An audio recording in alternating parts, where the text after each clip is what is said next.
buenas tardes. Bienvenidos a la segunda sesión de informática tributaria. En esta sesión vamos a tratar esencialmente temas relacionados con los certificados tributarios, su forma de obtención y algunos de los problemas que nos podemos encontrar en su obtención. También trataremos una parte correspondiente a la posibilidad de qué certificados se pueden tener ante la administración tributaria. Haremos un pequeño análisis de la sede electrónica de la agencia tributaria. Para ello analizaremos algunos aspectos menos conocidos, como puede ser la posibilidad de acudir a sus subastas o relacionarnos con la administración a través de Skype, a través de Twitter, a través de las formas o aplicaciones de carácter o redes sociales. Si os parece, comenzamos con la sesión de hoy.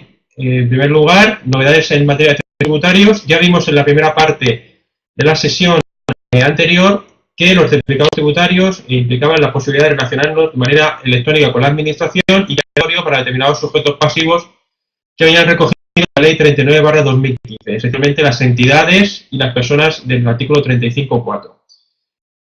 Certificados electrónicos, simplemente hacer una mención que, como sabemos, existen 3 certificados electrónicos en la actualidad para poder relacionarse con la administración: un certificado de persona física, un certificado de representante de personas jurídicas, un certificado de administraciones públicas y una variante del certificado de representante de personas jurídicas, que es el de representante administrador único o solidario.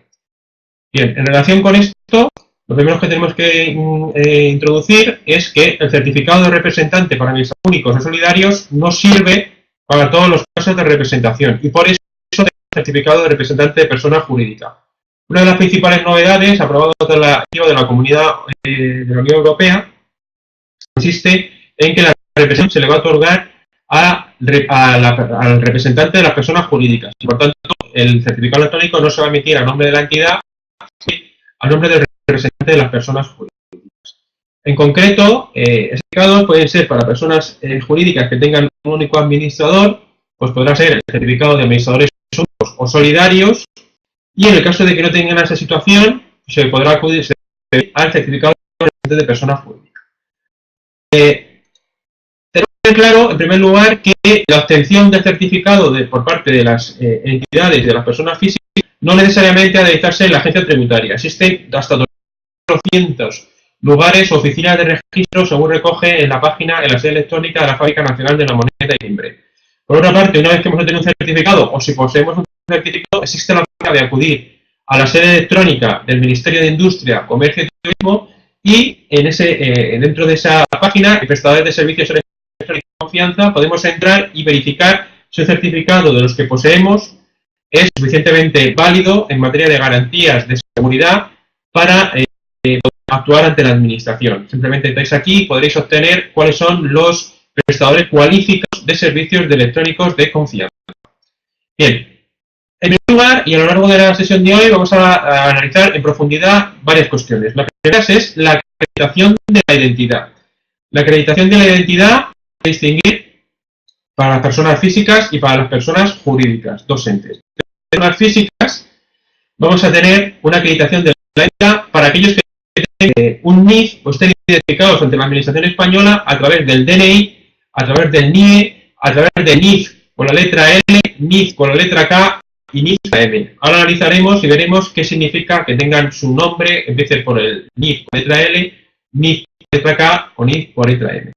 Dentro de la sede de la Fábrica Nacional de Moneda y Timbre nos indica cuáles son las características de los certificados para las personas físicas que quieren obtener un certificado vinculado a la FNMC.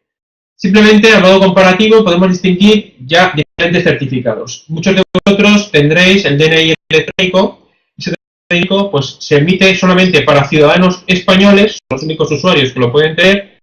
Es un certificado de autenticidad y un certificado de firma, pero no permite el CIF, ¿vale? Por tanto, habrá determinadas operaciones en las que no se podrá hacer con el DNI electrónico. Sí permite para autentificarse, para identificar que soy yo, permite para realizar determinadas firmas, como por ejemplo por notificación. Podríamos entrar en la sede electrónica y podríamos recoger una notificación, pero probablemente no sería válido para presentar una autoliquidación, dado que no ha notado en el momento que se envía la documentación. Además, ese DNI electrónico que se obtiene a la vez que se renueva el DNI, nos dará una PIN, una clave PIN para poder hacerlo, tiene un periodo de validez de 30 meses. Se puede hacer directamente a través de la autentificación, pero es necesario pues, tener una tarjeta criptográfica, es decir, un lector de tarjeta. Esa es una de las grandes desventajas que tiene. Es necesario tener un lector de tarjeta anexo al sistema al que estemos haciendo la opción. Para los certificados de la Fábrica Nacional de Timbre clase 2CA, que son los que se emiten actualmente por la Administración española, son para ciudadanos españoles un único certificado que permite la firma, cifrado y autenticidad, por lo tanto, permite hacer todas las funciones necesarias para relacionarse con la Administración tributaria. Tiene una duración media de 36 meses, dependerá de determinados certificados, en carácter general tendrá un precio de validez de 36 meses, y se incorpora la dirección de correo electrónico en su firma. Además, permite que sea directamente a través de los sitios web o a través de un sistema de tarjeta criptográfica. Al ser directamente web, basta con tenerlo en el ordenador o tableta o otros dispositivos y puede conectarse directamente una vez que se autentifica. Y luego existe uno para los empleados públicos que se permite, dentro de las campañas, por ejemplo, la campaña de renta, el empleado público pueda presentar la declaración de un contribuyente, pueda presentar el IRPF de un contribuyente. En su condición de funcionario permite la presentación a nombre de terceros.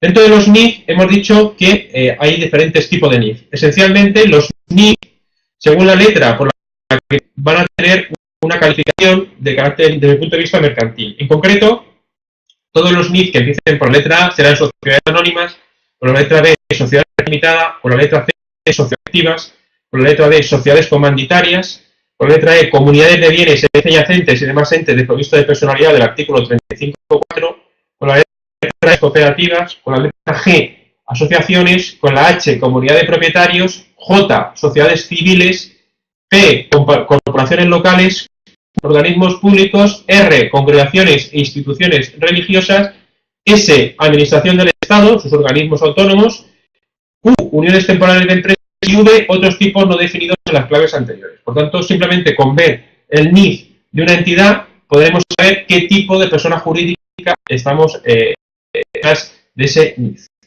Para los establecimientos permanentes de entidades no residentes en el territorio español, el número de identificación fiscal comenzará en doble y cuando se de establecimiento permanente de una entidad no residente en territorio español, como decimos, será la W y el NIF-N para las personas jurídicas y entes sin personalidad española, que comenzará por letra NIF-N. En concreto, para acreditación de personas físicas, por tanto, hemos dicho que era el DNI para entidades sujetos pasivos no residentes, NIF-L, NIF-K y NIF-M. Bien, los NIF-L vinculados a personas son aquellos que se van a aplicar a residentes en el extranjero. ¿Vale? En el extranjero. Para los menores de 14 años y residentes en España, el NIF que se le va a asignar es NIF-K y para el resto será el DNI cuyo lugar de obtención es para el DNI el Ministerio del Interior, para los NIF-K, si no se posee del Ministerio del Interior, se puede administrar en la Administración Tributaria. Para los residentes en el extranjero también existe el NIF-L, que se puede obtener en la Administración Tributaria, y para los extranjeros tenemos el NIE, que se obtiene en las comisarías a través del Ministerio del Interior, o NIF-M, que es un NIF provisional que se puede obtener directamente en la Administración Tributaria de manera transitoria, o decir, cuando no se disponga el NIE. Bien. Desde enero de 2018 se han introducido diferentes cambios en esta materia en la FNMT para verificar la autenticidad de un ciudadano extranjero. El problema que tenemos es cuando son contribuyentes residentes en España y que no tienen la consideración de extranjeros, es fácil identificarlo. Necesitaremos el DNI en todo caso para poder acreditarse o en su caso un documento válido de acción. En el caso de pues necesitaremos el NIE y además, porque en ocasiones el NIE no contiene la fotografía, por lo tanto no es posible identificarlo, vamos a necesitar aportación de un pasaporte o documento de identidad en orden que posea la fotografía o alguna manera de identificar. Por tanto, en esto hay que tener cuidado porque los no residentes no vale solamente la tarjeta, como ahora del NIE, ni el de residente dentro de la Unión Europea, ni tipo de documentos, sino que deberán aportar la documentación que tenga que permita estar dentro del territorio español y además su documentación para poder identificar a esa persona.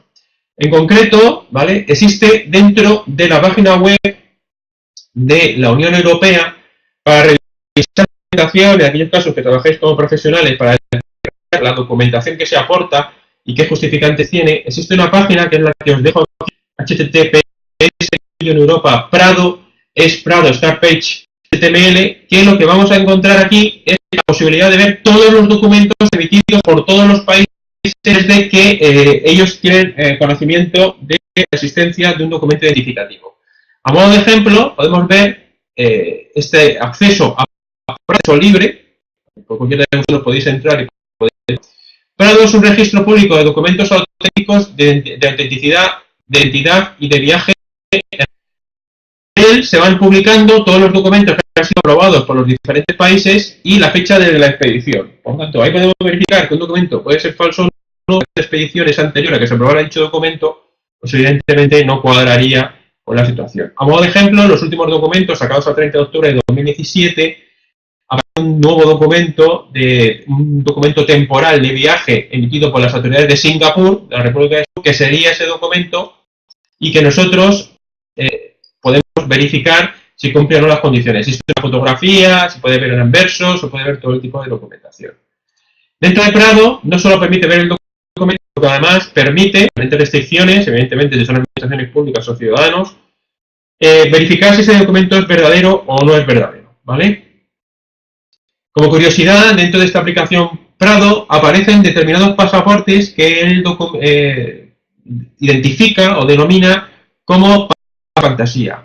Son pasaportes que realmente no existen. Por ejemplo, ahí nos habla del pasaporte de Alaska. Bueno, pues Alaska como tal no tiene un pasaporte, se pertenecerá a Estados Unidos.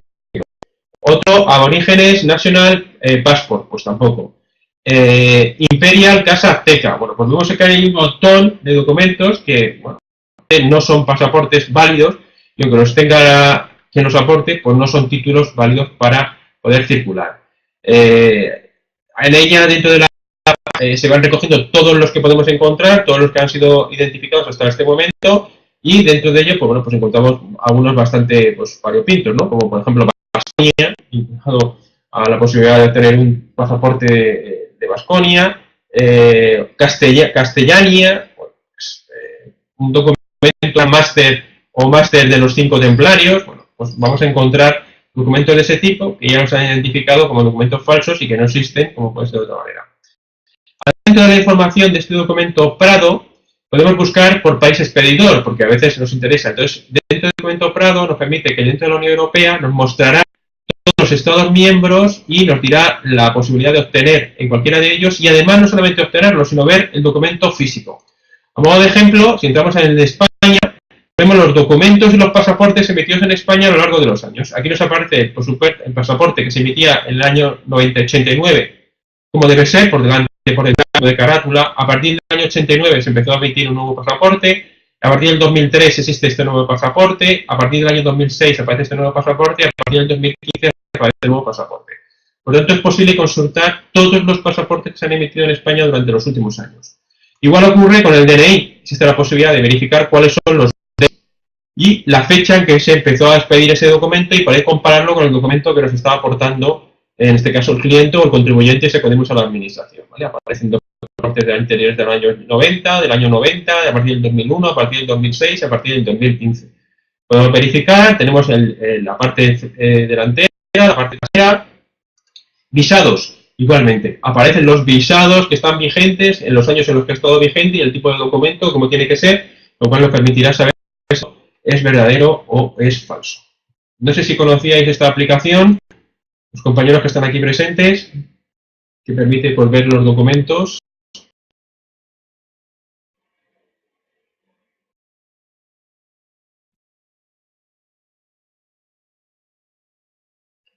Vale, pues es muy completa, sí, la verdad es que sirve mucho a la hora de verificar las documentaciones y qué tipo de documentos son. Ya os digo, está de acceso libre para todos estos, luego hay que determinar, no solamente se permiten a determinadas administraciones, pero sí, esa es. Si entráis y pincháis directamente, os lleva directamente a la aplicación. Incluso si ponéis Prado y dentro de Prado Unión Europea, porque si ponéis Prado llevará al Museo del Prado, lo más seguro, el Google. Ponéis Prado y dentro de ella consigue Unión Europa o Unión Europea, os lleva a la aplicación y ahí podéis pues, ver todo lo que tiene, que la verdad es que es muy extensa, ya no me he extendido mucho, pero tiene muchísimas información, ¿vale? Muchísima información y es bastante interesante a la hora de poder verificar documentos o intentar saber qué documento tiene que aportar y demás. Seguimos, si os parece, con la presentación. Una vez que hemos ya analizado esta parte, vamos a una cosa interesante. Dentro de los NIF y los NIE vamos a encontrar, con las tarjetas de identidad de extranjeros, vamos a encontrar diferente información. La información necesaria para en su caso obtener certificados, y luego veremos que incluso para darse de alta dentro de la administración, dentro de las cosas que vamos a necesitar está, por un lado, la tarjeta de identidad de extranjeros TIE. Vamos a tener un documento y ese documento vamos a tener aquí, en la parte baja, eso es el NIE, ¿vale? Equivale al NIE, tenemos la información del NIE.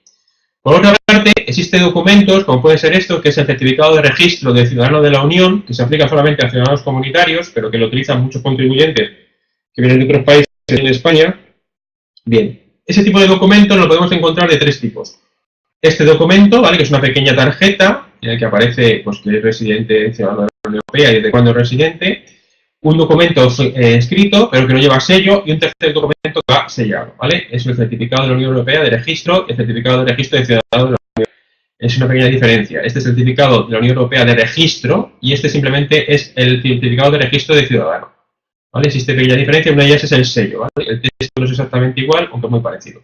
¿Por qué digo esto? Porque este tipo de documentos acabamos de ver que para poder acreditarme ante la Administración española necesito un documento en el que aparezca mi fotografía y muchos de ellos no lo tienen.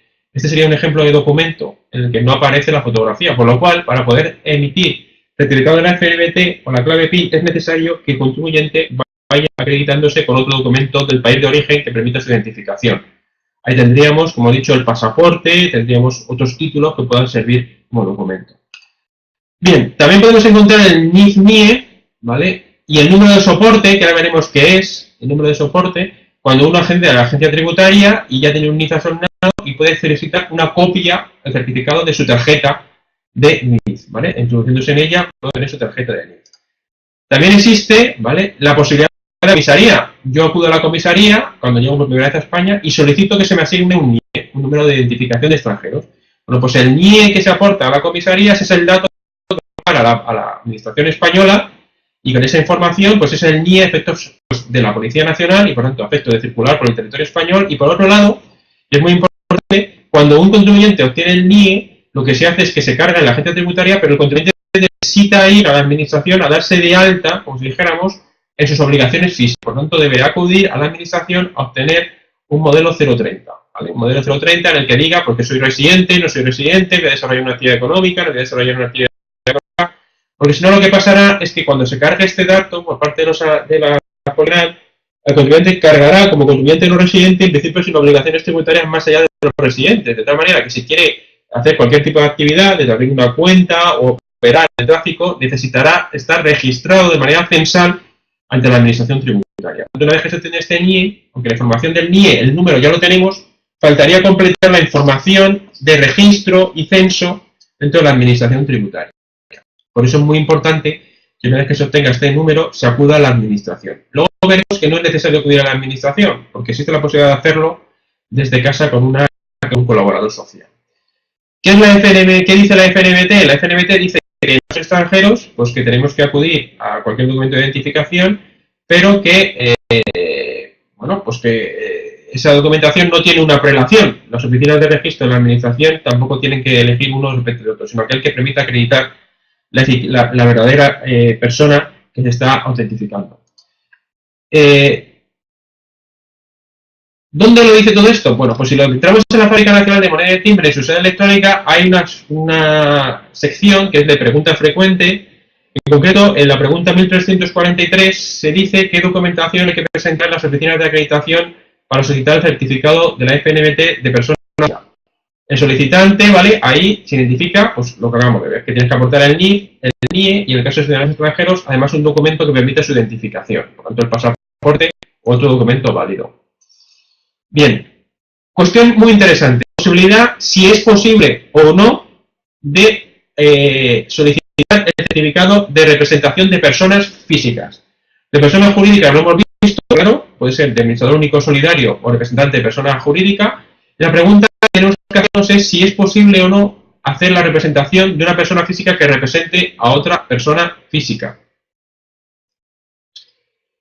¿Qué pensáis, compañeros que estáis aquí, ¿es posible solicitar un certificado de representación de persona física? Es decir, ¿puedo yo, por ejemplo, si mi madre se encuentra no incapacitada, sino que se encuentra en una situación en la que no puedo acudir a las oficinas, actuar yo como representante de esa persona física con el certificado?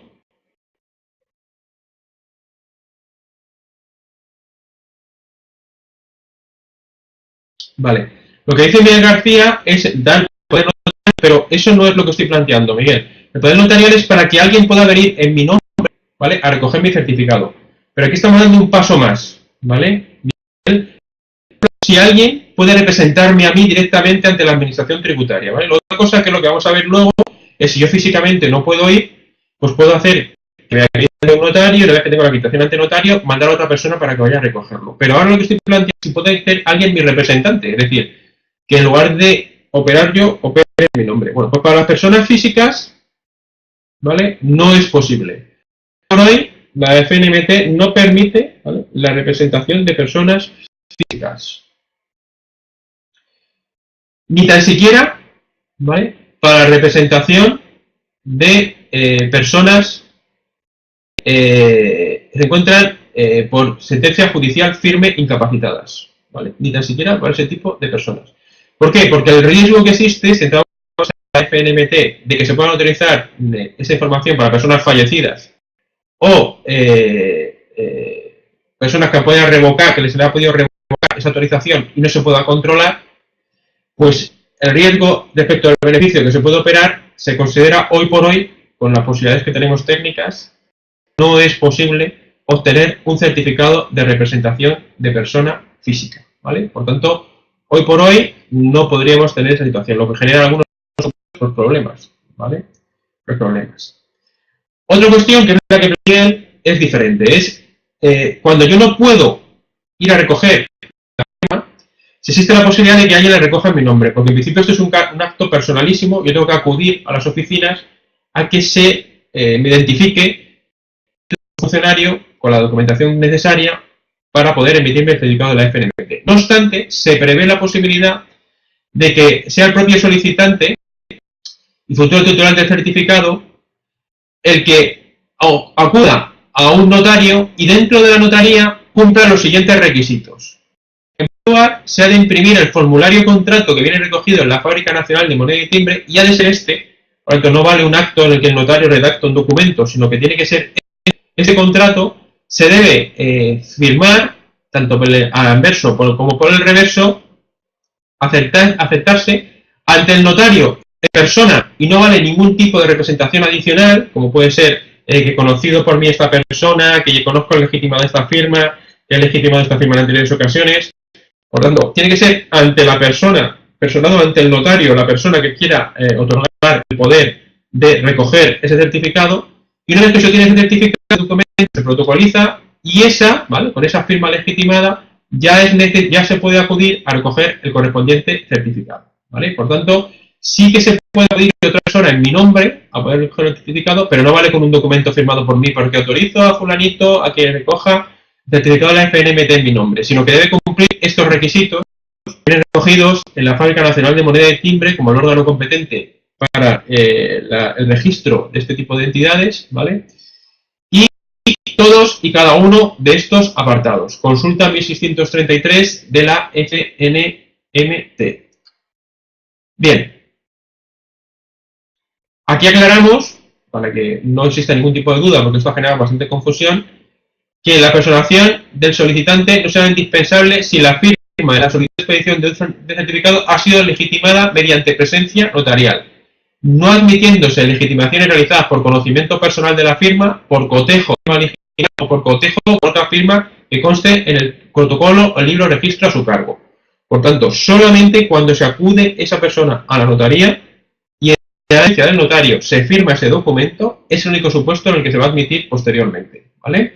No vale cualquier otro tipo de acreditación en la notaría. ¿Qué ocurre? Pues a lo mejor el contribuyente ha conseguido que la administración en determinado momento, como hay 2.400 puntos de registro, pues que haya sido todo lo diligente que sea necesario y ha podido pasar algún tipo de documento que no corresponda con lo que exige la FNMT para poder registrar. En este caso, existen controles a posteriori parte de la Fábrica Nacional de Moneda y Timbre, que verifica la identidad de las personas intervinientes. Se procederá a requerir la aportación de documentación necesaria si se considera que no ha quedado acreditado el documento. Se dará un plazo de 10 días hábiles para reportar esa documentación. Si no se aporta la documentación o no se cumplen los requisitos legales, se procede a la revocación del certificado y se comunicará por la FNMT que el certificado ha sido revocado. Por tanto, aun cuando yo tengo un certificado, si la documentación aportada no ha sido la correcta, ¿vale?, notarial o por lo que sea, ese documento ha pasado, a posteriori la Fábrica Nacional de Moneda y Timbre podrá revocar el certificado si no se subsanan las deficiencias que se puedan encontrar, ¿vale? Esto es importante. Tal y como os decía, la cuestión que podemos plantearnos es dónde me puedo acreditar. En concreto, me puedo acreditar, como establece la FNMT, en 2.400 lugares. Dentro de esos 2.400 lugares, pues está la agencia tributaria, pero también tendríamos la seguridad social y la posibilidad de buscar un localizador de oficinas. Uno de los más interesantes es las oficinas consulares de España en el extranjero, ¿vale? Las oficinas consulares de España en el extranjero. Porque existen muchas ocasiones en que uno no se puede desplazar hasta el territorio español porque está residiendo en el extranjero o siendo residente en España. Entonces, si pinchamos en las oficinas consulares de España en el extranjero, nos dirá los pasos a seguir para poder obtener el certificado de la FNMT. En concreto, si entramos en ellas, nos aparecerá un documento de este tipo, que es el certificado de acreditación ante el consulado, certificado de acreditación ante el consulado, que debemos rellenar de forma análoga al que se rellena cuando uno acude a una oficina de la agencia tributaria de cualquiera de los demás puntos de acreditación. La única diferencia es que aparece el documento, ¿vale? Será firmado por el solicitante y el representante de la oficina consular, en lugar del funcionario de la administración correspondiente. A modo de ejemplo, os he sacado aquí las posibilidades que existen. He cogido una de las oficinas consulares en España, el Consulado de España en Hamburgo, Alemania. Bueno, pues entramos en él, el Ministerio de Asuntos Exteriores, dentro de ellos el Consulado de España en Hamburgo, en Alemania, aparece muy claramente identificada esta opción, certificado digital de la FNMT. Por lo tanto, nos permite, dentro de su página, de su sede electrónica, obtener el certificado cuando estamos en el extranjero. Y establece los pasos o los casos, los pasos a seguir para poder obtener dicho certificado. En concreto, se va detallando y establece que pueden solicitar el certificado electrónico. Es imprescindible estar en posesión de un NIF para los extranjeros, y en el caso de ciudadanos españoles que estén en el extranjero que no dispongan del NIF, pueden presentar la solicitud por NIF por correo o personalmente a través del consulado. Si necesitamos un NIF y un NIE para tramitar esto, pero es posible que yo no lo tenga. Si no lo tengo, también se puede tramitar a través del consulado la obtención del NIF o del NIE, ¿vale? En el caso extranjero, dice que no dispongan de NIE, pueden presentar su solicitud a través del Consulado General, tal como se explica en el apartado consiguiente. Por tanto, a través de los consulados del territorio español, prácticamente en todos, y así se recoge en la Fábrica Nacional de Moneda y Timbre, quiero recordar que ahora es Tanzania, Yemen y un país, creo que es Tanzania, Yemen y otro de los países que se encuentran en guerra, que son los únicos 3 países que actualmente no pueden hacerse esta gestión. En cualquiera de los demás se puede obtener tanto el NIF estando en el extranjero. Y una vez que se ha obtenido eso, se podrá obtener el correspondiente, ¿vale?, el correspondiente certificado electrónico. Si seguimos visitando, podemos encontrar lo que nos establece. Dice, para obtener el número de identificación fiscal para un español que no disponga de documento nacional de identidad, pues nos establece aquí las pautas a seguir. Dice que debe presentarse un registro ante el Consulado General de España de Hamburgo, solicitud de identificación fiscal modelo 030 y pasaporte español en vigor. Con esa documentación se deja en el consulado y dentro del consulado se va a tramitar, y cuando esté obtenido ese NIF para un ciudadano español, pues podrá venir a acreditarse para el correspondiente certificado de la FNMT. En el caso de que sean entidades no residentes, ¿vale?, personas entidades no residentes o personas físicas de entidades del artículo 34, pues también describe cuáles son los pasos a aportar, ¿vale? Dentro de ello, por ejemplo, establece en el supuesto de que el solicitor acuerda al consulado para solicitar el NIF y una vez asignado y en la misma la comparecencia, no será necesario juntar otra vez la documentación que se aportó para el NIF. En concreto, se deberán cumplimentar los 2 ejemplares que aparecen aquí. Para personas físicas, modelo de solicitud de certificado de identidad de personas físicas en oficinas consulares, y para personas jurídicas, modelo de solicitud de certificado de jurídicas en el ámbito de las oficinas consulares. Por lo tanto, vemos que una vez que obtengo el NIF, que lo puedo obtener fuera, y el NIE, que lo puedo obtener fuera, automáticamente, simplemente rellenando este módulo, puedo obtener el correspondiente certificado de la FNMT a través de los consulados. Dentro de los consulados se explica que en el 10 días, sin contar sábados o festivos, desde que se firmó la solicitud para obtener este certificado en el consulado general, pues se pondrá en contacto el consulado general a través de un correo electrónico para habilitarle y comunicarle que su solicitud se ha obtenido y que se está tramitando. Y se le dará un plazo de 10 días para que, si existe algún tipo de información o falta de documentación, pues se va a descargar el fichero. Por lo tanto, vemos que está claro. Y luego se explica claramente todas las funciones que puede tener este certificado y todas las funciones que se pueden hacer a través del certificado de la FNMT. No sé si conocíais esto también, el tema de la posibilidad de utilizar los consulados, ¿vale? Supongo los consulados generales en el extranjero para poder obtener certificados. Esto es especialmente útil cuando tenemos contribuyentes que se encuentran en el extranjero y no se pueden desplazar aquí, ¿vale? No se pueden desplazar aquí para poder, pues bueno, no se pueden desplazar porque se encuentran allí y necesitan el certificado de la FNMT para operar, o ciudadanos extranjeros que antes de venir a España necesitan tener el NIF o el NIE de la Administración Española. Pues esto nos permitiría ir adelantando, ¿vale? Ir adelantando funciones. Más o menos, los compañeros que están hoy presentes.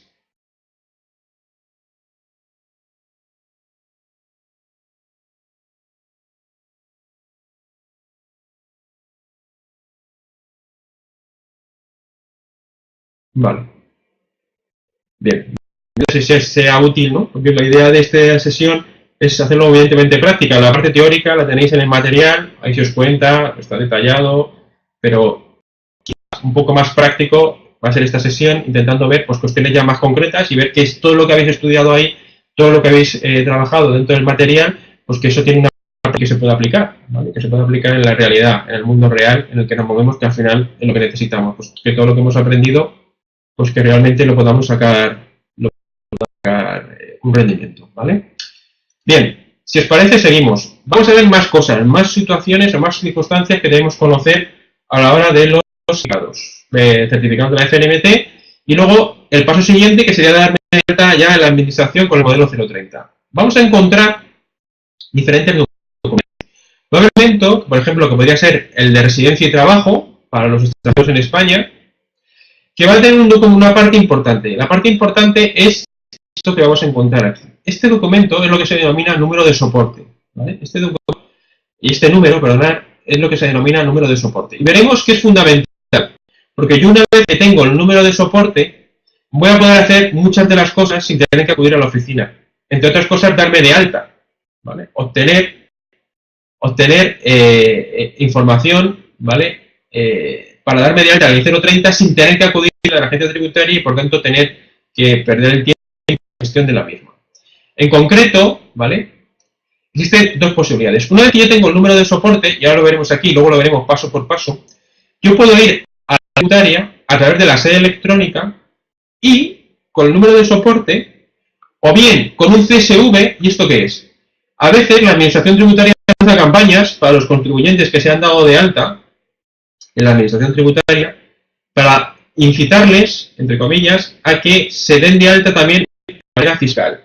Entonces, se hace una carta de invitación, por ejemplo, para que se den de alta en la PIN, se hace una carta de invitación para que se den de alta en el modelo 030, y esa carta tiene un código, un CSV, un código seguro de verificación. Bueno, pues con ese código seguro de verificación de esa carta, que es personalizada, también se puede acudir a la sede electrónica de la agencia tributaria y solicitar el registro en la clave BIN. El registro en la clave BIN. Por tanto, con el número de soporte o bien con el CSV, yo ya puedo intentar darme de alta en la clave PIN sin necesidad de acudir a la administración tributaria. Ese número de soporte, ¿vale? Me van a pedir una serie de datos. Por ejemplo, me van a pedir el DNI, me van a pedir si tengo una cuenta abierta en España, que podemos tener cruzada con nosotros, me van a pedir algún tipo de documento, me van a pedir varias de las cosas. Una de ellas es el número de soporte. Y el número de soporte, ya hemos visto donde lo teníamos en el CIE, también lo tenemos en el documento de Ciudadano de la Unión Europea aquí abajo, ¿vale?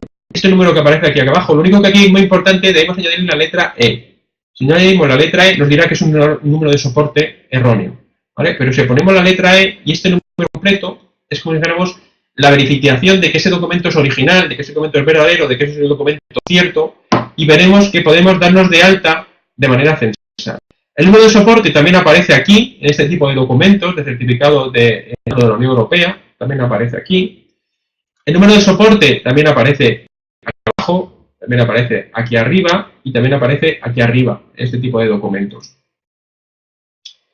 Bien, ahora en 4 minutos veremos cómo, una vez que yo tengo ese número de soporte, me puedo dar de alta para obtener el NIE censal y ser un contribuyente ya de hecho ante la administración tributaria. Está dado de alta ante la agencia tributaria, sin necesidad de tener que acudir a las oficinas.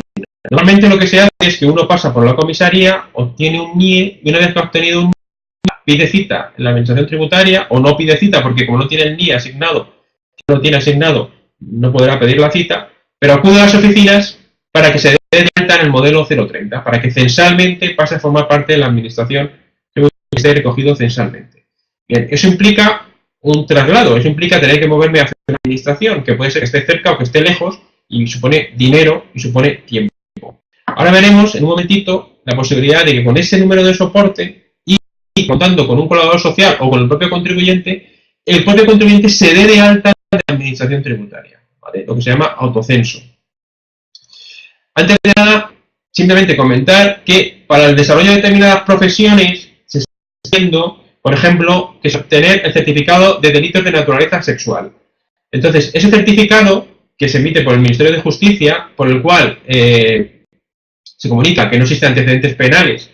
Por ejemplo, se utiliza mucho cuando son profesores que van a tratar con niños, cuando son entrenadores que van a tratar con niños, para cualquier persona que esté cuando son monitores, este tipo de personas que van a estar en contacto con niños, es necesario para poder formalizar los contratos que se aporten, ¿vale?, ese certificado de no estar condenado por un delito de naturaleza sexual. Bueno, pues una vez que hemos obtenido el certificado de la FNMT, yo con ese certificado de la FNMT puedo acudir aquí, o con mi clave puedo acudir aquí y solicitar al Ministerio de Justicia y obtenerlo en el mismo momento, ¿vale? Os lo digo porque es muy interesante, porque muchas veces lo necesitas cuando vas a trabajar con niños y muchas veces no sabes dónde pedirlo, cómo pedirlo y qué hacerlo. Si entramos en la página del Ministerio de Justicia, a través con clave PIN o certificado de la FNMT, vamos a poder obtenerlo y en el mismo momento nos emitirá ese certificado, ¿vale? Nos emitirá ese certificado y nos dará la información de manera que se podrá llevar impreso. Bien, otro de los problemas que podemos encontrar es el registro de los menores de edad. El registro de los menores de edad. Lo primero que tenemos que decir es que los menores de edad no pueden obtener un certificado de la FNMT, solamente pueden obtener una clave PIN, ¿vale? Sabemos que la clave PIN solamente se puede hacer determinados trámites y que hay determinados trámites que nunca se pueden hacer, que es necesario tener un certificado de acreditación y cifrado. En concreto, los menores de edad nunca pueden obtener un FNMT, podrán obtener una clave PIN. ¿Qué ocurre? Cuando estamos ante un menor es muy importante cumplir las siguientes condiciones. En primer lugar, exhibir la documentación que justifique la identificación del padre, madre o tutor legal que realiza la solicitud en nombre del menor. Por lo tanto, necesitamos la acreditación del padre, la madre o el tutor legal. En estos casos necesitaremos un certificado. Si es el padre o la madre, el libro de familia, ¿vale? Será el que justifique la pérdida de potestad, que será el libro de familia o documento expedido por el registro civil al efecto o resolución judicial de nombramiento de tutor. Por tanto, hoy, por ejemplo, en mi oficina se ha dado la circunstancia. Ha venido un orientador, era un chico menor, que estaba, según la persona que ha venido, se encontraba bajo tutela del Estado. Se encontraba bajo tutela del Estado y ha venido un orientador, el asesor que tiene, el orientador.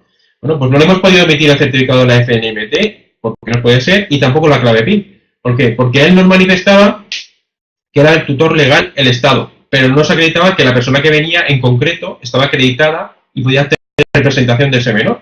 Por lo tanto, hasta que no nos traiga una resolución judicial de un nombramiento de tutor en que se identifique la persona o organismo que es responsable y ese organismo, la persona, ¿vale?, no podrá delegar en otro, tendrá que venir esa persona a traernos la identificación o el nombramiento que se haga de ese tutor, pues mientras que no nos traiga la identificación no se le puede emitir un certificado, una clave PIN, porque no queda acreditado que la persona que está viniendo realmente ostente la representación de ese menor.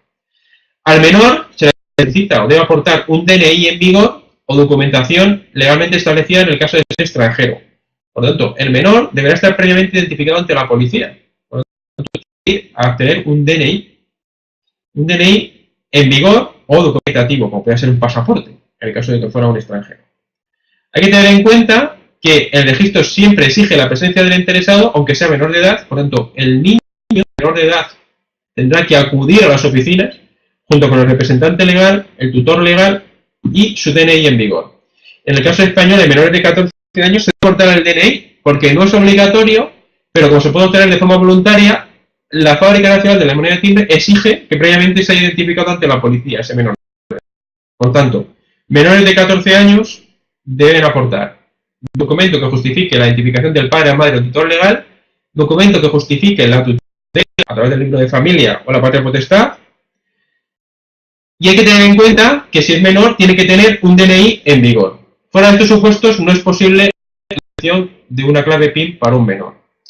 Por último, para acabar esta parte, simplemente indicaros que siempre que aparezca el símbolo clave PIN o un pequeño candado, significa que son trámites que se pueden hacer, ¿vale?, por vía telemática y por tanto no será necesario nunca acudir a una oficina. Siempre que aparezca una clave PIN o un candado, implicará que esos trámites se pueden hacer por vía telemática. Por tanto, antes de hacer un desplazamiento hacia una oficina y pedir una cita y perder el tiempo necesario para poder hacerlo, es necesario o sería conveniente verificar si eso se puede hacer con alguno de los certificados que poseo, o la clave PIN o el certificado de la FNMT, porque si se puede hacer, lo hago directamente y no necesitaré nada más que utilizar ese certificado para hacer ese trámite o esa gestión.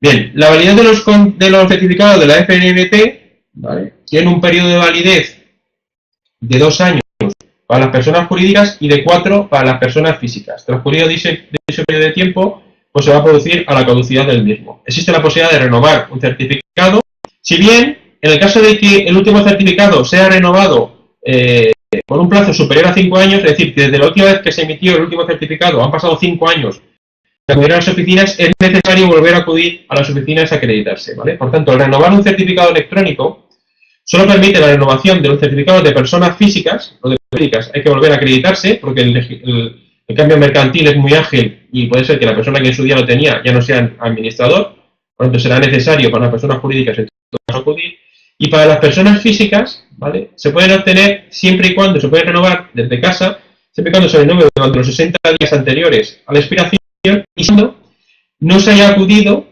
se haya acudido a las oficinas al menos durante los 5 años anteriores. Es decir, que si hace 7 años que me obtuve el certificado de la FNMT y lo he ido renovando, no me va a dejar la renovación del certificado de personas físicas porque hace más de 5 años que no me acredito ante una administración tributaria, ¿vale? Eso sería un poco la idea que tenemos que tener en mente. Por eso a veces sí que me deja renovar el certificado directamente en la sede electrónica y otras veces pues no me deja renovar el certificado directamente en la sede electrónica.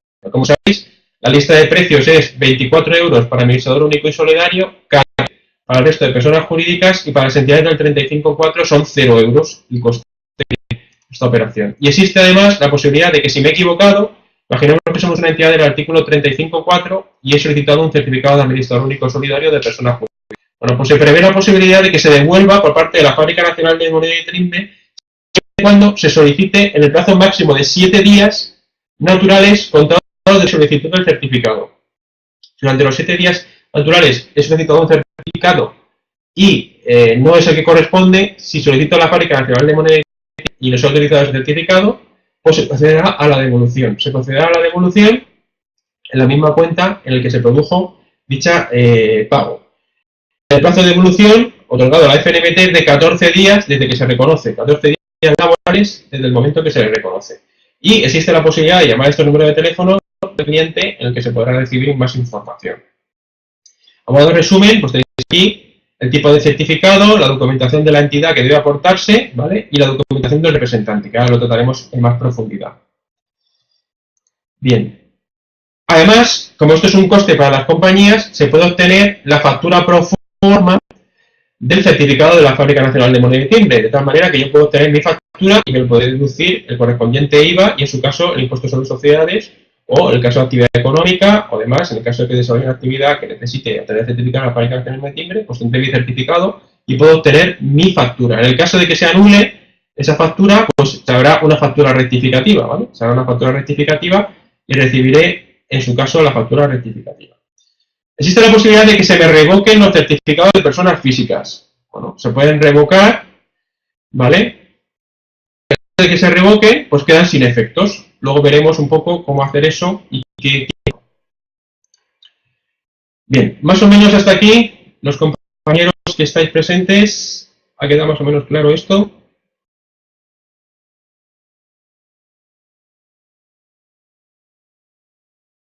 Bien, vale. Pues para concluir el tema de certificados, vamos a concluir viendo una pequeña opción que es la que os he comentado antes. Yo tengo mi NIF o mi NIE por parte de la comisaría de policía y en principio lo que tengo que hacer es acudir a las oficinas de la administración tributaria, den de alta en el censo, hacer un modelo 030 y darme de alta. Bueno, tengo la posibilidad de no tener que hacerlo. ¿Cuándo? Pues para poder hacerlo, puedo hacerlo. Si dispongo de un certificado electrónico en nombre propio o un DNI electrónico, ¿vale? Y no estoy dado de alta previamente en el censo, ahora veremos que me puedo dar de alta directamente, ¿vale? ¿Cómo? Si entro dentro de alta censal personas físicas con DNI o con NIE, dentro de ellas me van a pedir los datos personales. Van a pedir que introduzca el nombre, el apellido, la dirección, que será lo que se me grabará a mí para que la administración sepa el domicilio fiscal que voy a dar, el domicilio social, la información de si estoy soltero, si estoy casado, por lo tanto, mi ficha censal a efectos tributarios. Bien. Una vez que he hecho eso, me va a dar la posibilidad de que me dé de alta. Me dé de alta y me dirá, pues este es su NIF de contribuyente, su nombre, apellido de contribuyente y este es el código de su tarjeta. Puedo pinchar y obtener un certificado, mi DNI de alta. Eso es en los supuestos en los que yo tengo tanto un DNI como un certificado obtenido, por ejemplo, un DNI electrónico, y yo puedo obtener directamente mi tarjeta de identificación fiscal, puedo pinchar, la puedo imprimir y la puedo imprimir cuantas veces necesite. Existe también la posibilidad de acudir a un colaborador. Cuando acudan a vosotros, colaboradores sociales, pues lo que podéis hacer es, en esta opción, que es censo de obligados tributarios o variación de datos personales, en la penúltima opción es alta de censo para colaboradores sociales. Se pincha en esa opción, que es la para colaboradores sociales, y se va a abrir una página en la que te dice alta de censo de personas físicas con DNI o NIE para colaboradores. Me va a pedir que introduzca el NIF o NIE de la persona a la que voy a complementar los datos de alta. Me va a pedir que introduzca los apellidos y el nombre y envío esa información.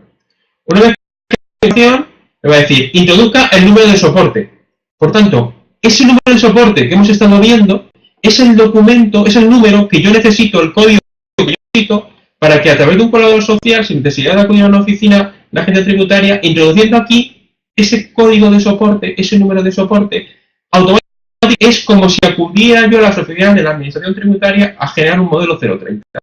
Pongo aquí mi código de soporte y una vez que pongo mi código de soporte, se me abre una página, me va a pedir los datos personales de esa persona, verificando si es residente, si no es residente, el país en el que va a ser, domicilio, efecto de notificaciones, es decir, como si estuviera rellenando el modelo 030. Una vez que ya tengo toda esa información, me voy a enviar datos, me saldrá la calle, el domicilio fiscal, la información que yo necesito para poder confeccionar la relación de información, me saldrá una página en la que me va a decir toda la información que he metido, si es correcta, me dará el domicilio fiscal, el domicilio efecto de notificaciones si es diferente, si es residente, si no es residente, si está soltero, si está casado y demás, envío y automáticamente me genera este NIF de persona física, NIE, con el número de soporte y puedo obtener toda la información que hubiera obtenido como si hubiera acudido a una administración tributaria. Por lo tanto, a partir de ese momento ya estoy dado de alta ante la administración tributaria. Muy, por ejemplo, cuando viene un ciudadano extranjero que ha obtenido el NIE y una vez que ha obtenido el NIE, pues necesita para comprar una vivienda, para vender una vivienda, para hacerse una cuenta corriente y no tiene que esperar a ir a la agencia tributaria, darse de alta, obtener toda la información y volver a otro. Lo podemos hacer directamente en el autocenso como colaboradores sociales. ¿Vale? Dentro de la opción de colaborador social, cualquiera de los asesores fiscales o colaboradores sociales que están con la agencia tributaria, con el número de soporte podría obtener el número de identificación fiscal y obtención de la tarjeta. No sé si conocíais esta opción.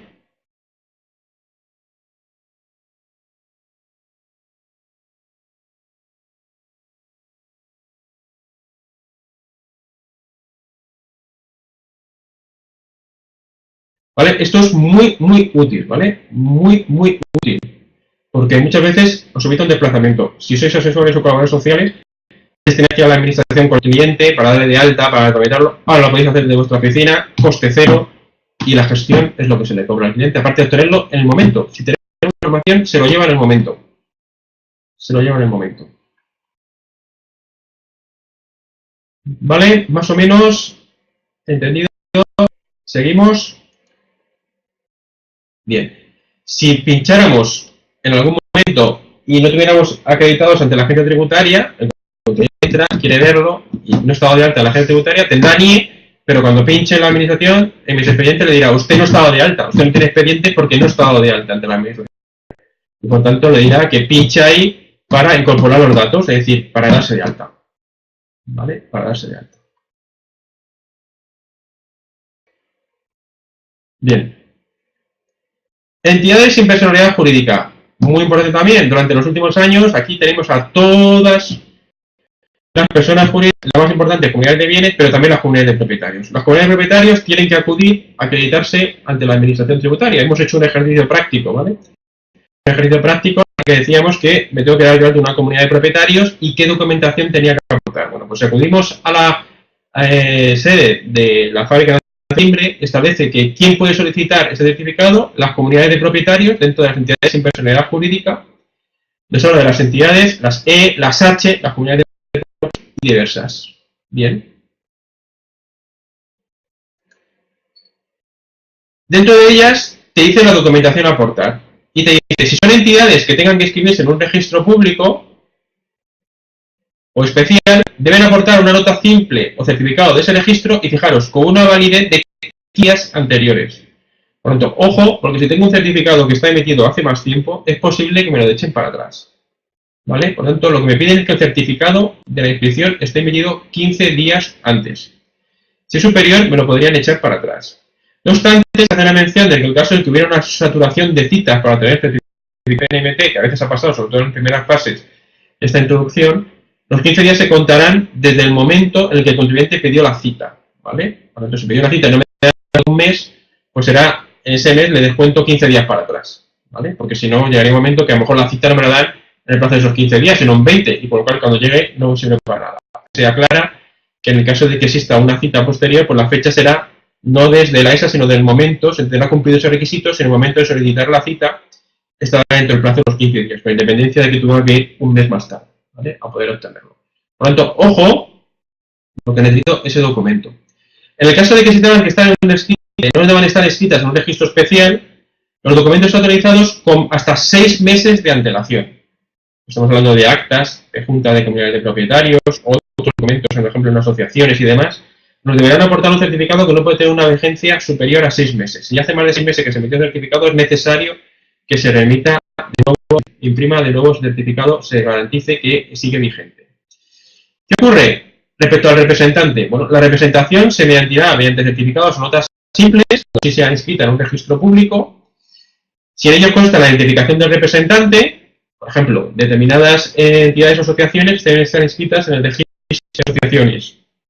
Pues si ahí aparece quién es el representante y tenemos un certificado reciente que no haga más de 15 días, pues en ese caso, esa será la persona que acreditará que es el representante, deberá personarse esa persona y acreditará mediante ese certificado que es el representante de esa asociación y por lo tanto se lo podrá otorgar. No obstante, también existe la posibilidad, al igual que ocurría con la persona que acude a una tercera persona en su nombre. En ese caso, debe rellenarse el anexo tercero con el ejemplo de cláusula especial. El anexo tercero de la ANP con el anexo ejemplo de cláusula especial recoge para estos supuestos qué documentación tengo que aportar y el modelo que tengo que aportar. Cuando haya una persona que no vaya a ser la persona que aparece como presidente o demás, debe rellenar este anexo tercero, ejemplo de cláusula especial, y cumplir los requisitos que vienen ahí. Si no, tampoco se admitirá. En el caso de que se trate de herencias yacentes, sí, es que sabéis que es muy problemático, dice que la documentación de la designación del representante de una herencia yacente debe ser suscrita por todos los herederos con expresión del nombre, DNI, pasaporte, cuando no haya sido designado administrador judicial o albacea con plenas facultades de administración. Por tanto, en aquellos supuestos en los que no haya una albacea o no haya un administrador judicial, si la herencia yacente necesita la obtención de un FNMT, debe darse de alta la herencia yacente y debe aportarse un documento firmado, ¿vale?, suscrito por todos los herederos, con el cual se autoriza al representante de la herencia yacente a obtener ese certificado de la FNMT. Por lo tanto, ojo con esto y con las herencias yacentes, porque hay problemas a la hora de obtenerlo. Respecto a los entes sin personalidad jurídica, se necesitará copia del acta de la reunión de la Junta de Propietarios en el que se nombra el presidente. Cuando se trate de entidades en régimen de propiedad horizontal, se necesitará una copia del presidente en el que está vigente, y en el caso de sociedades comunes, se aplicará el artículo 398 del Código Civil. En este sentido, cuando acudan a la administración, por ejemplo, una comunidad de bienes, o sin personalidad jurídica que no desarrolle una actividad mercantil, será necesario que esté presente en ese momento al menos el 51% de los miembros que ostenten la representación de esa entidad.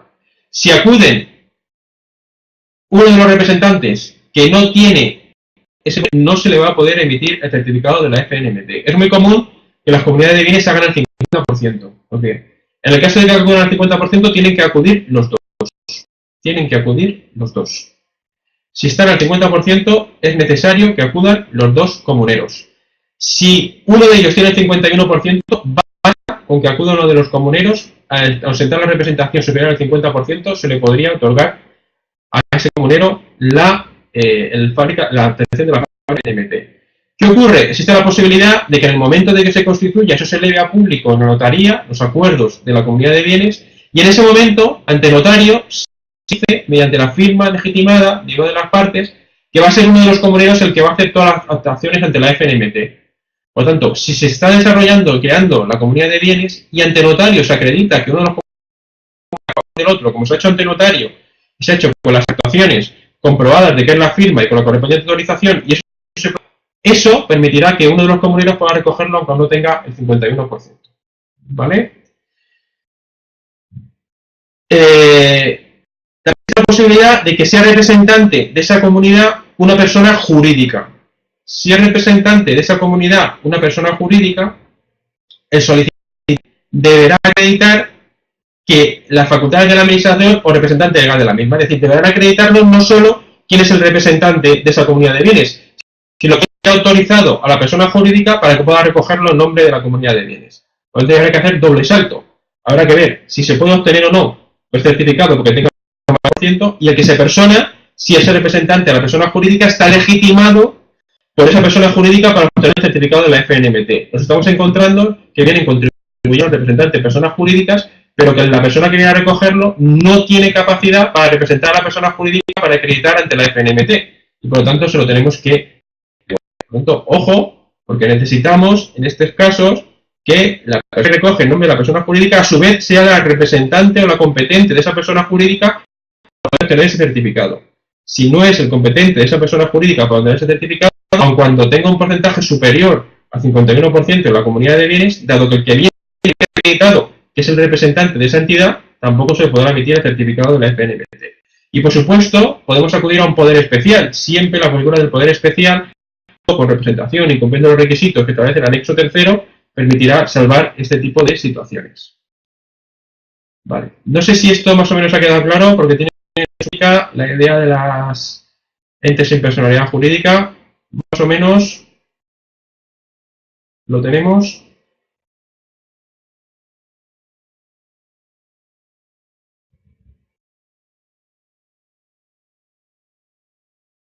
Vale, Carmen, ¿alguna duda? Vale, lo importante, Carmen, aquí es que todos los que vengan tienen que estar acreditados. Y tenemos que saber quién es el que viene. No el que diga que es una persona jurídica, ¿vale? Ya lo soy. Bueno, pues si eres una persona jurídica y no existiera en la comunidad, acredítame que tú como representante de la persona jurídica, a su vez, es el que podrías obtener ese certificado. Entonces, con eso lo tendrías resuelto. Os lo digo porque los que dedicáis profesionalmente a esto, sabéis que esto genera problemas. Y nos toca ir más de una vez. Y sobre todo, a mí me preocupa cuando vas con el cliente y el cliente ve que tú vas a hacer la gestión, va un día y no está todo preparado, porque eso genera pues, desconfianza y piensa que no controlamos el asunto. Entonces, para evitar ese tipo de situaciones, pues lo ideal es tener muy controlado que cuando hagamos la actuación ante la administración, pues tener claro qué documentación tenemos que llevar, cómo así evitar pues eso, las situaciones un poco desagradables de ir allí y tener que volver otro día, ¿vale? Tener que volver otro día porque no tenemos toda la documentación que necesitamos. Bien. La cláusula especial del anexo tercero que hemos estado hablando, pues la tenéis aquí. Simplemente es una cláusula especial en la que se dice quién puede representar a quién en Fábrica Nacional de Moneda de Timbre. Y este es el texto, ¿vale?, que es necesario que se incluya cuando estamos haciendo la documentación para poder acreditar ante la FNMT. Y es muy interesante, y ya se está introduciendo en todas las nuevas constituciones, cuando queremos que alguien sea el representante de esa entidad a efectos de la FNMT. Entonces, se está introduciendo ya en todos los estatutos, cuando se le otorga, por ejemplo, los poderes al consejero delegado, cuando se le otorga al administrador, cuando hay por parte de los socios, en ese momento se le acredita con esta cláusula especial. Ya se está introduciendo esta cláusula especial. ¿Pero qué ocurre? Tenemos muchas entidades que esta cláusula especial no existía. No existía, ¿por qué? Porque en el año 80, en el año 90, cuando se constituyó, la era digital no existía. Entonces lo que existe es un poder general. Cuando existe un poder general, no es válido, ¿vale? Un poder general no tiene la cláusula. Entonces, al no existir la cláusula especial, el que viene, en ocasiones, no tiene capacidad. Porque al principio, la representación de la entidad la tendría el presidente. ¿Y qué ocurre? Que muchas veces le otorga un poder al consejero delegado. Pero el consejero delegado no tiene la cláusula especial. No está recogida la especial para poder obtener este tipo de documentación. Entonces, con un poder general, pero que no existe la cláusula especial, el que tiene que venir es el presidente. Si no viene el presidente, no se le da. Entonces, ¿qué es lo que tienen que hacer? Pues ir a acudir a una notaría y esta cláusula especial queda acreditada, ¿vale? Otorgamiento de autorización de cláusula especial. O bien, cuando se están construyendo las nuevas sociedades, que ya se incluya, ¿vale?, esta cláusula especial que precisamente recoge el asunto de la Fábrica Nacional de Moneda de Timbre. Lo digo porque esta cláusula es útil si estáis asesorando a sociedades que se constituyen nuevas, que la notaría dentro de los estatutos. Cuando estáis asesorando a comunidades de bienes del artículo 35.4, que la incluyan también en los acuerdos de constitución, ¿vale?, que digan expresamente la cláusula especial, que quede identificado, que se protocoliza y se lleva ante el notario, que aprovechen para meter esta cláusula especial. Porque si no, muchas veces les obligamos a haber pasado por la notaría y al poco momento tienen que volver a pasar otra vez a modificar ese documento. No incluye esa cláusula especial. ¿Vale? Más o menos, Carmen y Miguel, más o menos lo tenemos.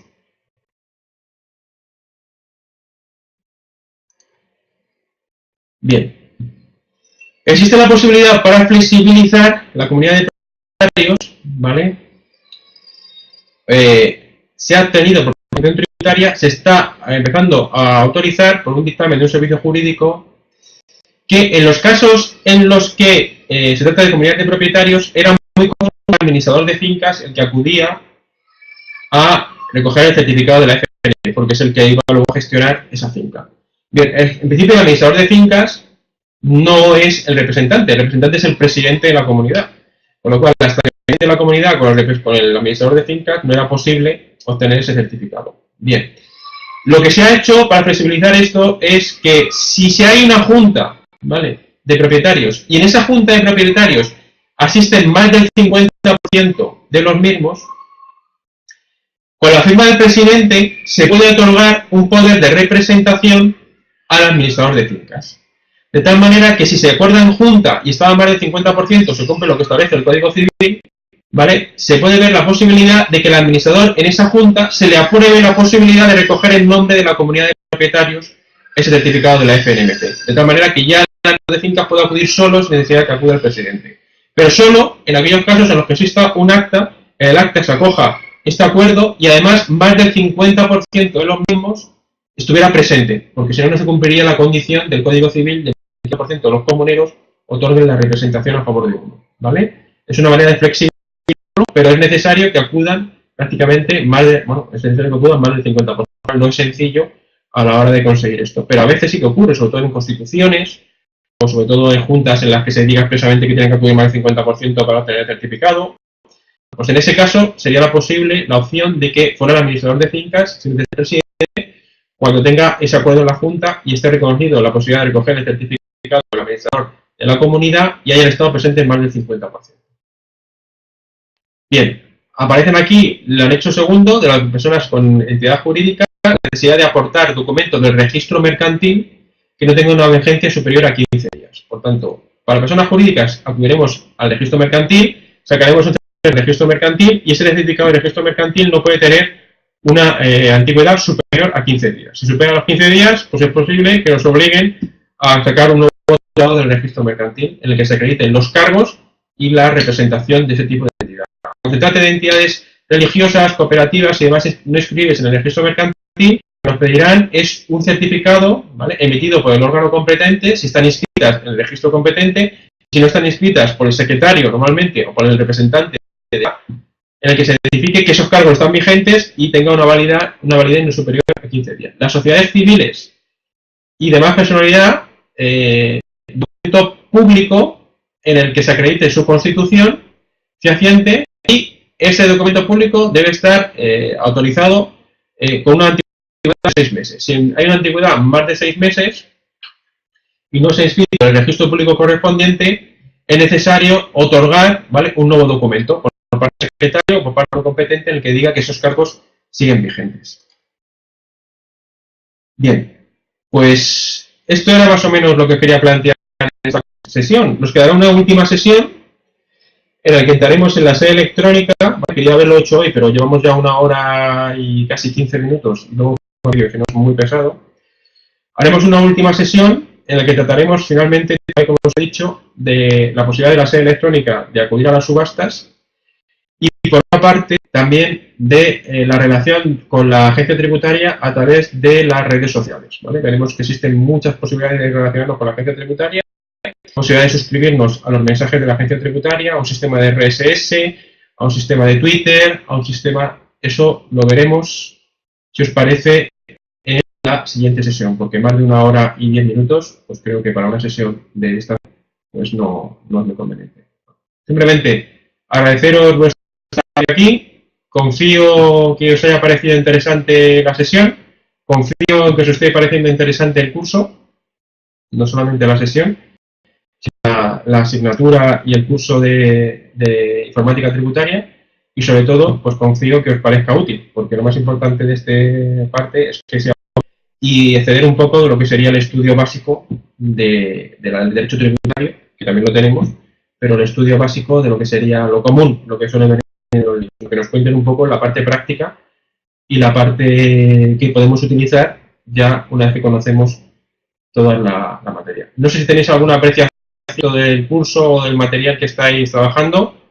¿Alguna cuestión?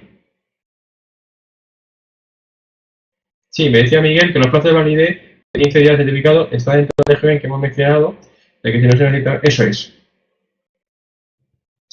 Sí, lo que debemos hacer es pedir la cita y una vez hecho, obtener el certificado. Si en el registro mercantil, en principio se obtiene de manera automática. Con lo cual, yo lo que hago es que pido la cita y un día antes o 2 días antes solicito el certificado del registro. Porque si lo pido en el registro mercantil y luego me da una cita para mucho más tarde, pues lo tenemos complicado. Pero si, por ejemplo, tengo el registro mercantil y pido la cita y no hay cita hasta dentro de 10 días, pido el registro mercantil hoy y he pedido la cita hoy, me van a admitir. ¿Por qué? Porque yo, el momento en que solicité la cita, había pasado menos de 15 días. El problema de la administración no tener una cita en el plazo de los 15 días siguientes. ¿Vale?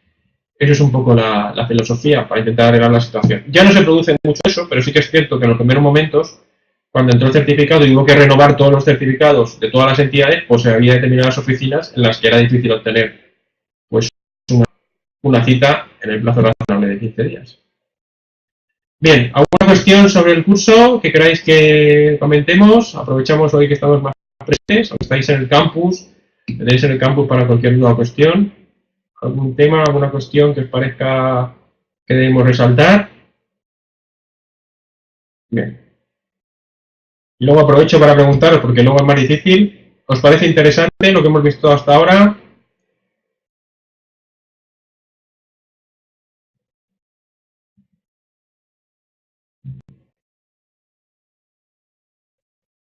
Vale. Bien, Miguel, ese es el objetivo, ¿vale? Que sea práctico. No solamente la parte teórica, que sé que la estáis trabajando y la estáis trabajando muy bien, sino que después de pasar por aquí, ¿vale?, seáis capaces, pues hombre, de funcionar un poquito más de lo que es lo básico, sino que es Eso es complicado. Por eso la idea es, vamos a intentar meternos, vamos a intentar bucear, vamos a intentar ver todas las opciones que hay y ¿vale? Vamos a intentar, pues un poco mejorar, ¿no? Y sobre todo en esto, lo del autocenso y alguna cosita más que veremos en las próximas secciones, pues algún viaje, pues hombre, eso es dinero para todos y ahorro para las oficinas y para todo, tiempo, dinero y sobre todo mejor servicio, ¿no? Mejor servicio prestado. Bien, pues nada, haremos una última sesión, ¿vale? De la asignatura, que será pues, probablemente antes del puente de diciembre, ¿vale? Antes del puente de diciembre haremos una nueva sesión de la asignatura en el que trataremos, pues sobre todo, sede electrónica. Entraremos ya, una vez que ya tenemos el certificado y hemos conseguido poder entrar, pues trataremos un poquito más de sede electrónica y trataremos algunas cuestiones interesantes, ¿vale? Trataremos, entre otras cosas, aparte de lo que os he comentado, la posibilidad de qué certificados obtener y cómo puedo anexar documentos a los certificados una vez que los he obtenido. Veremos cómo afecta el reglamento de protección de datos en relación con la administración tributaria, y ya tenéis ahí material y veis que es importante. Veremos también la posibilidad de relacionarnos en materia de registro electrónico, cómo identificar la documentación, cómo hacer más ágil la presentación de documentos. Trataremos un poquito el tema de la...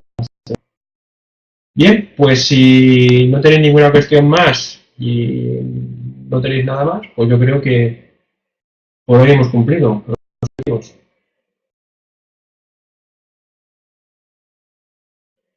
Venga, pues estoy a vuestra disposición, ¿vale? Cualquier duda o cuestión, estoy a vuestra disposición en el campus y para resolver todo lo que se pueda. Venga, muchas gracias a vosotros. Os colgaré esta presentación, ¿vale? Colgaré esta presentación y la del otro día para que la tengáis. Colgaré esta presentación y la del otro día para que la tengáis.